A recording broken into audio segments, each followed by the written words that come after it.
Joining me here.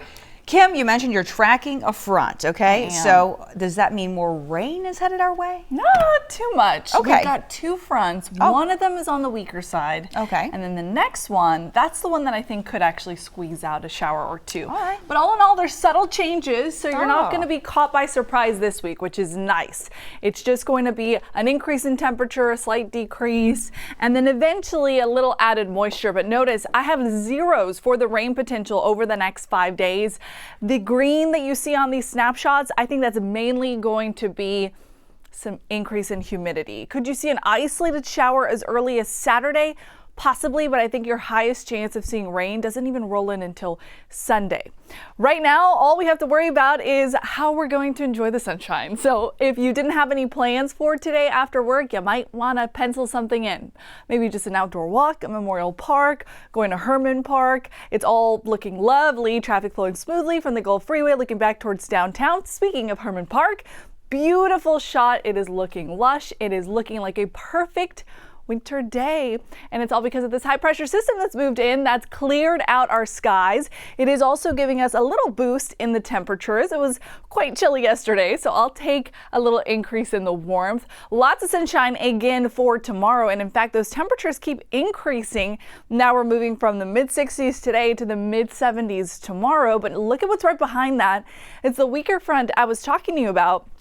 This knocks down temperatures a little bit, but it's not going to do much in the way of bringing any shower activity back into the forecast. It's mainly a pretty dry next stretch. 65 today, 75 tomorrow, like we talked about.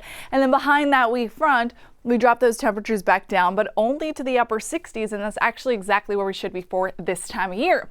Notice average high is 66 degrees, so generally we're going to be a bit above that from tomorrow all the way through the end of the weekend. Now, you may have already guessed it, this is when the stronger front rolls in. So this is when I'm anticipating that the rain chances come back into the forecast.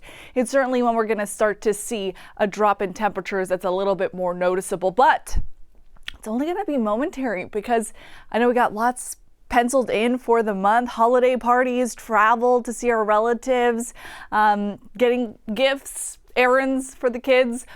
Your outlook all the way through December 23rd shows us we're tracking temperatures that are above average for normal for a good chunk of the country, especially for the desert Southwest, but this does include the Lone Star State. If you want that colder holiday feel, well, that cold air is locked up along the Great Lakes and into the Northeast. So New England territory is where you're going to want to go for that. Rain chances, like I said, only creep back in by the end of the weekend. Well, right now, I just have you penciled in for a 20% chance for some showers. As we get closer to that time frame, I'll be able to fine tune just how much force that front has and how far south it digs in. This first front, like I told you, it's really weak. It actually dissipates by the end of the weekend. A little bit of moisture there. I think that's humidity. And then by Sunday, now we get a stronger front. That's when I suspect we'll have some heavier downpours, but mainly for the morning. I think by the afternoon, it's already gone. So it's not going to be a weekend washout, or it's not going to impact really your plans at all. 60 degrees for today. I hope you have lots of plans, like I said, for this afternoon. We're up by 6 degrees compared to yesterday. Temperatures across the loop, the Beltway, Harris County, mid 60s everywhere.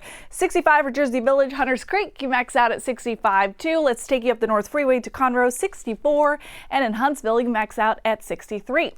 Overnight temperatures are not as chilly as they have been the last couple of mornings. So waking up tomorrow, 49 in the Heights, 49 for Montrose.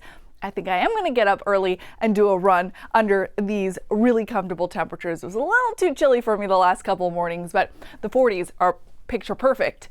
1 weak front to watch, and then another stronger front rolling in just in time for the first day of Hanukkah. You'll notice 20% chance for an isolated shower Sunday, but we are back to mild, just some clouds for the start of the week. So Cheryl, all in all, a little bit of a seesaw with the temperatures, but there's subtle changes. So it's not something that's going to give you weather whiplash this week. Yeah, it sounds like a good idea to do that run tomorrow morning, Kim. We need to. Maybe I'll see you out there. Absolutely. Okay. Thanks so much. Hey.